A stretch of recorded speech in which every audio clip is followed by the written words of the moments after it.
Oke, perkenalkan nama saya Ibu Dwi Ika Dewi, SMK Negeri 1 Kedaung. Saya mengajar mata pelajaran Bahasa Indonesia untuk kelas 11. Baik Ibu, terima kasih. Assalamualaikum warahmatullahi wabarakatuh. Waalaikumsalam warahmatullahi wabarakatuh. Perkenalkan, Bu, nama saya Nimatul Maulazen dari jurusan Tadris Bahasa Indonesia semester 2 dari YIN. Dan sedikit menanyakan kurikulum kepada Ibu. Boleh, silakan. Kurikulum tentang apa? Kurikulum tentang K13. Kurikulum 2013 ya. Kalau kurikulum 2013 menurut saya pribadi kurikulum yang sangat menarik sih, karena lebih pada pendekatan saintifik ya, lebih kepada pengalaman siswa, pengalaman pelajar, bagaimana mereka mengaplikasikan materi pembelajaran dengan situasi atau pengalaman yang ada. Ya, baik Ibu. Garis besar perbedaan K13 dengan kurikulum prototipe bagaimana? Kalau perbedaannya hanya lebih kepada standar prosedural aja sih, ke dalam RPP ya, administrasinya itu. Kemudian ke dalam pelaksanaannya, kalau prototipe lebih kepada ketika sudah pembahasan langsung ada bentuk praktik atau produk yang harus dihasilkan.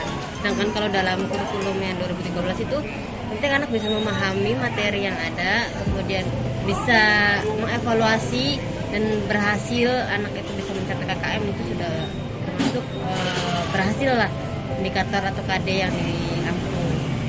Prototip itu ya memang sama, tapi harus ada produk dari anak itu ketika memahami apakah bisa menerapkan atau bisa mengaplikasikannya di dalam kehidupan nyatanya gitu.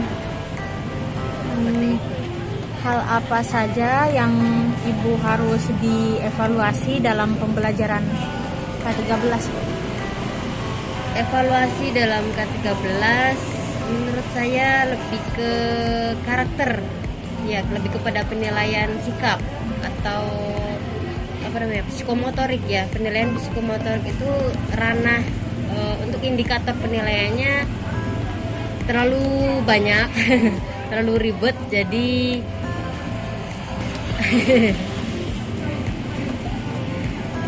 jadi kita sebagai guru di kelas ya, guru mapel juga atau wali kelas tuh maksudnya lebih ya banyak mengevaluasinya gitu, banyak rincian-rincian yang harus dideskripsikan di situ untuk kurikulum 2013. Kalau di kurikulum prototipe sekarang untuk penilaian sikap itu tidak menjadi patokan utama ya, karena yaitu hasil produknya itu yang lebih banyak dinilai, jadi pengetahuan utamanya. Dan seandainya prototip ini diterapkan di sekolah ini, lalu kemudian tidak ada keefektifan, hal apa saja yang harus disiapkan sekolah ini untuk mengatasi hal tersebut? Kalau prototipe tidak diterapkan di sekolah ya, ini, kita harus punya antisipasi sih, maksudnya harus tetap punya strategi, karena sekolah itu kan harus bisa mencetak siswanya yang unggul ya. Apalagi sekolah Kedaung di sini lumayan favorit. Kalau tidak bisa diterapkan, kita selalu ada pembinaan dari guru-gurunya, oleh sekolah, oleh kurikulum.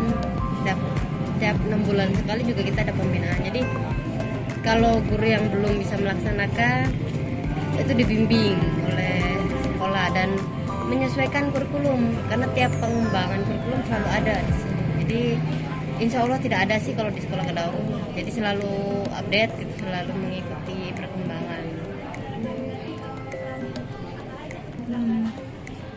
apa kendala dalam pembelajaran bahasa Indonesia jika menggunakan kurikulum prototipe?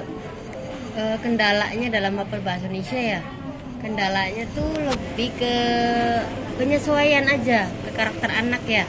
Ada anak yang aktif, ada anak yang pasif. Kalau untuk anak yang aktif atau kreatif itu mereka lebih antusias. Kalau ke anak yang pasif, pendiam, pemalu itu lebih susah untuk menyesuaikan.